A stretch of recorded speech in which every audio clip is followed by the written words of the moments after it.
everyone. Thanks for joining us today. My name is Jason Anderson, and I'm the Director of Programming here at the Kingston Canadian Film Festival. And I'm thrilled to be joined for one of our Q&A sessions by our guest, Danis Goulet, who is the writer and director of Night Raiders, which we're very happy to have here at the festival this year.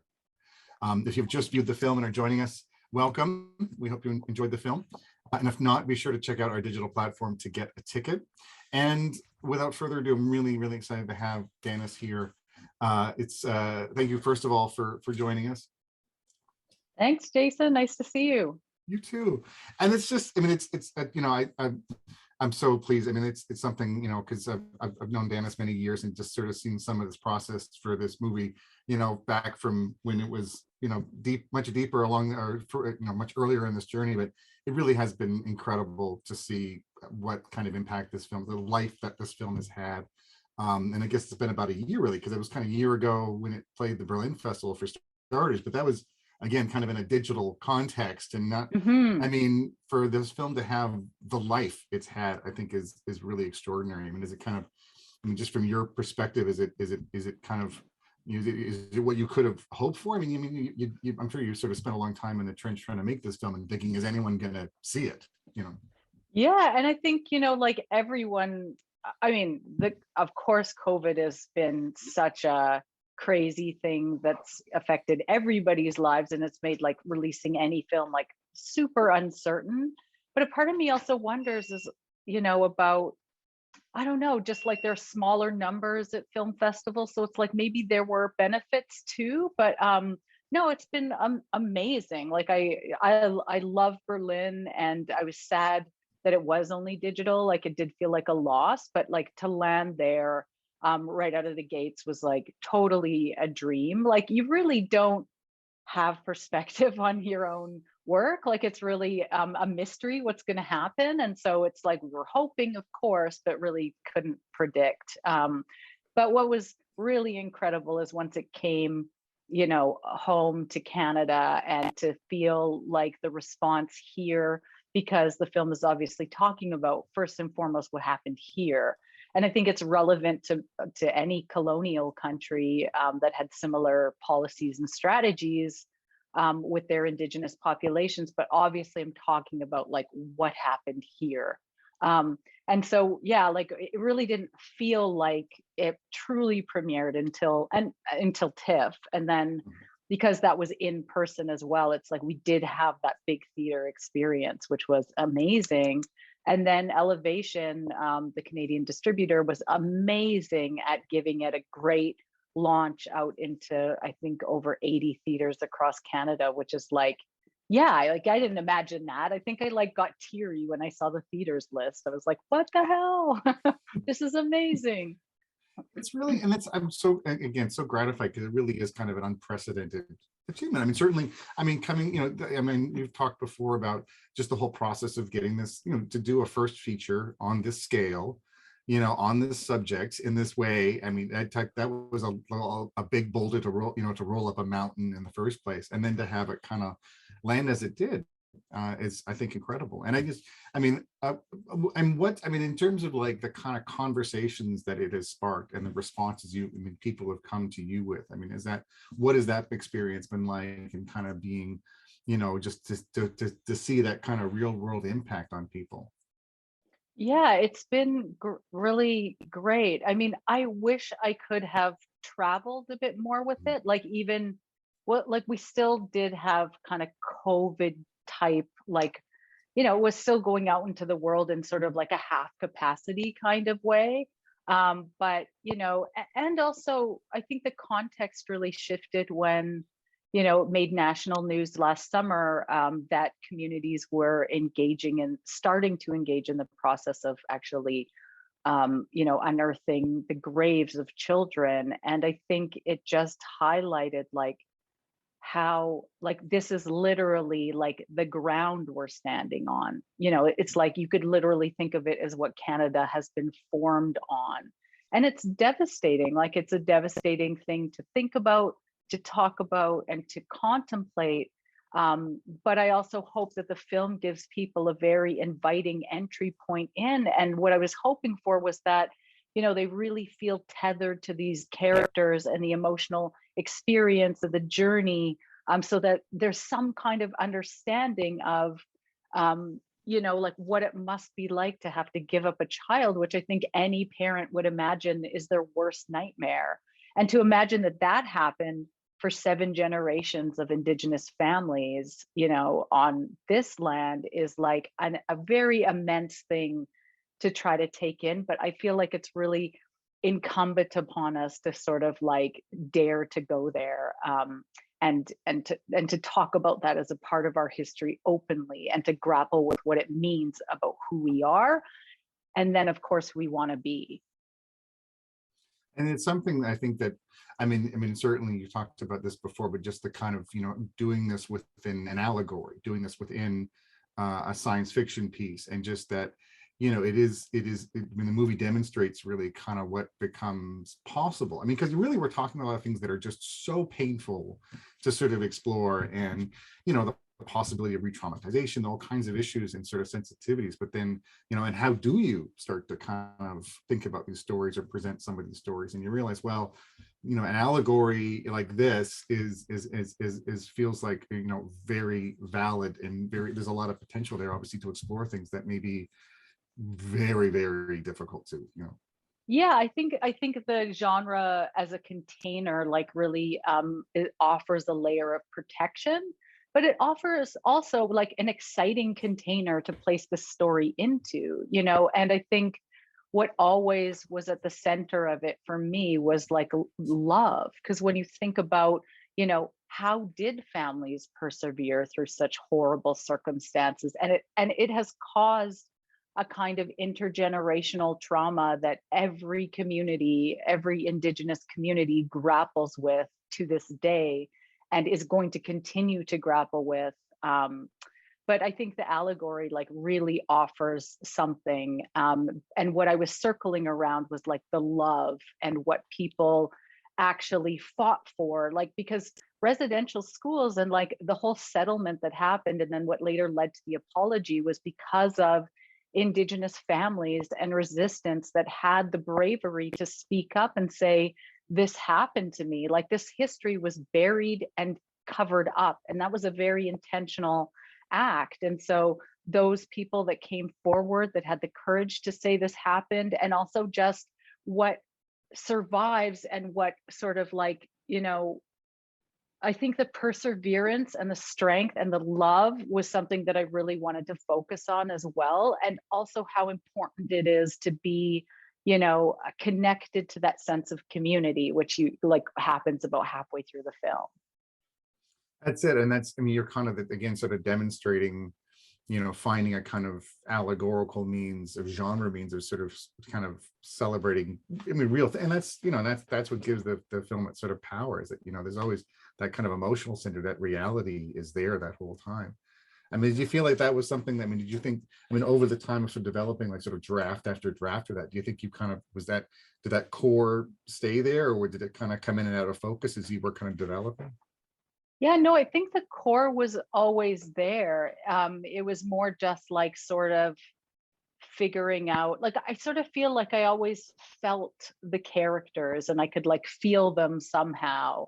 And then it was just a matter of like, well, the world building elements, which was like, like, and also just that I wanted it to have this sort of tactile, like to be grounded in a kind of realism with fantastical elements. But like the world building part of it was like projecting kind of like 30 years into the future, and what political, changes happen that lead to a civil war in North America and a unification of Canada and the US. All of this isn't really spelled out in the movie, but it was just it was really fun to sort of like just imagine. I mean, it's obviously a dystopian future. We really hope that America doesn't come and suggest that we unify.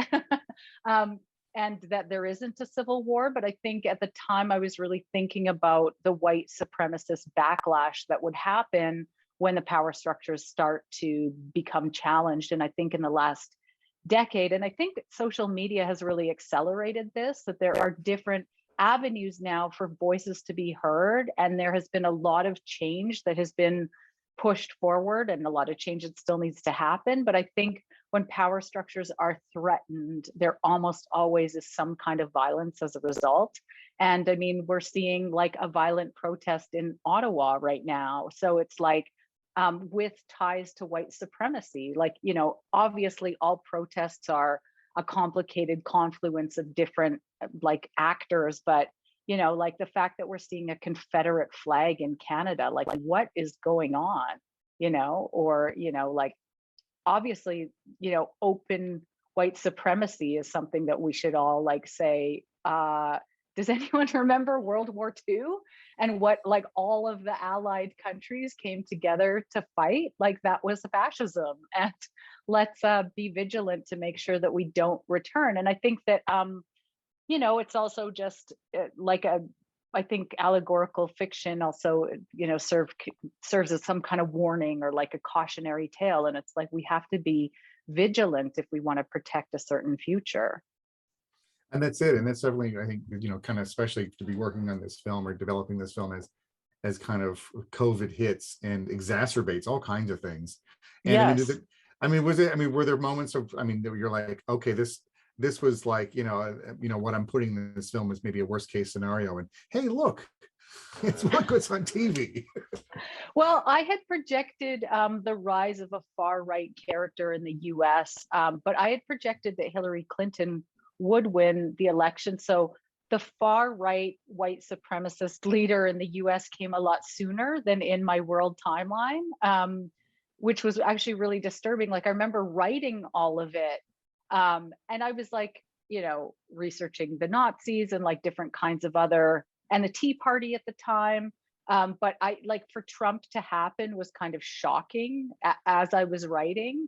And then, of course, like the virus was talking in the film is really about smallpox and like different things that came in to decimate Indigenous communities, because that was a huge tool of colonization. Like in my dad's home community, which is colonially called Cumberland House, Saskatchewan, it wiped out 50 to 90% of the entire community. And so, you know, if we can imagine how bad COVID has disrupted all of our lives, and then imagine something that has like a 50% plus death rate, it's like, it's absolutely devastating. And it really helped accelerate the takeover and the like, you know, it was a part of an attempted eradication of Indigenous people. And there are accounts of like people in the fur trade trading infested blankets with Indigenous people. And so it's like, yeah, it's a really, you know, you think about all of these things, but when you pile them all together in one movie, I think it really helps. And this is also partially, I think,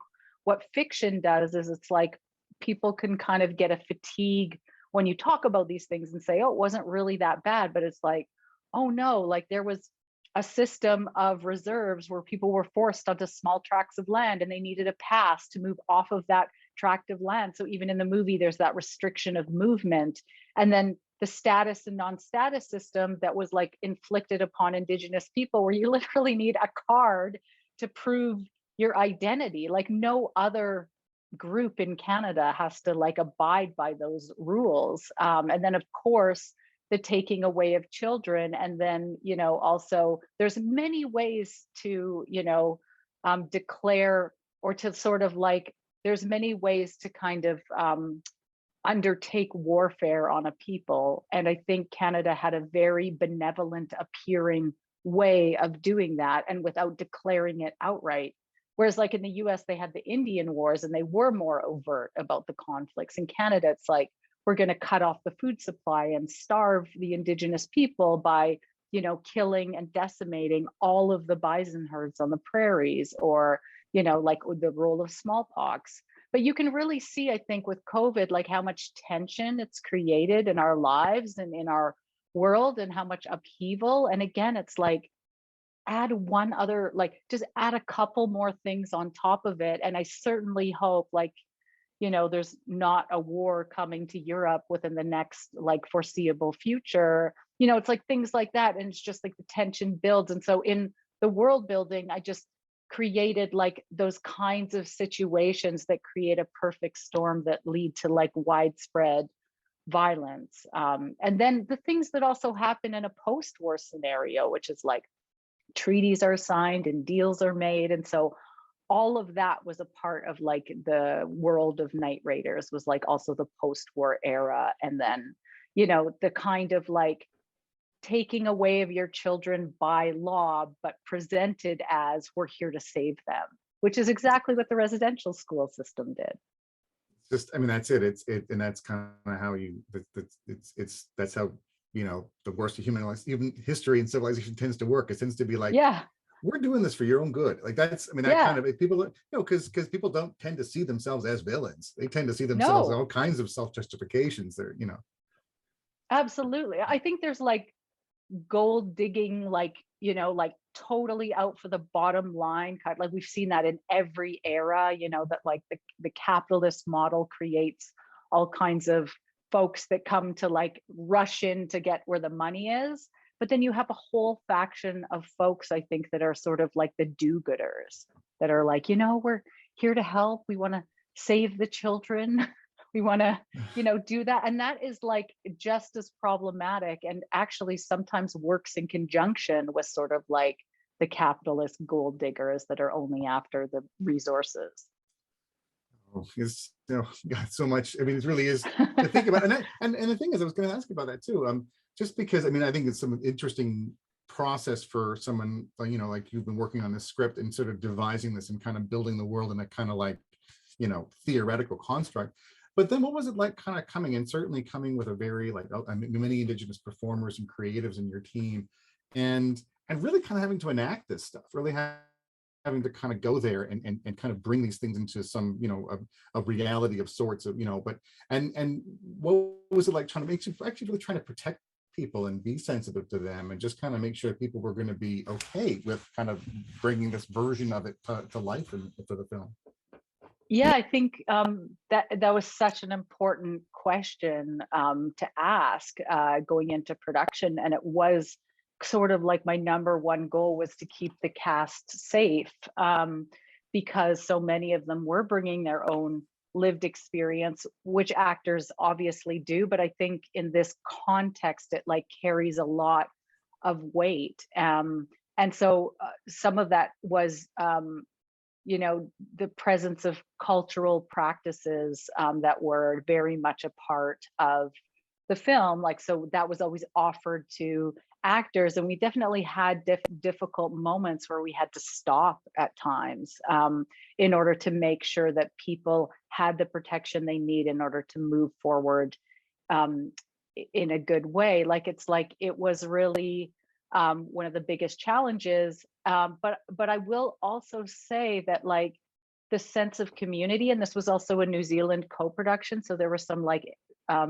Maori folks that were up on the film with us, and then also we had like an Indigenous mentorship program running, and so that, and with the cast, that sense of like Indigenous community on set was really incredible, and there was like so much laughter and joy, and it's really just like what you see in the film, or what I hope people see is when you come into the camp, like hopefully that is experienced as like a very different world than sort of like the harsh, gritty urban environment, and what that world offers. And apart from like the nature, which always just feels warm and peaceful, it's like you see like, you know, people that in spite of these like horrific circumstances and the oppressive conditions of the world, that they've created their own little bubble of a world that, yes, it's still dangerous, but like they are there and they're, you know, rescuing kids, and they're like the way they are with one another, and there's humor and there's love and there's connection and there's family.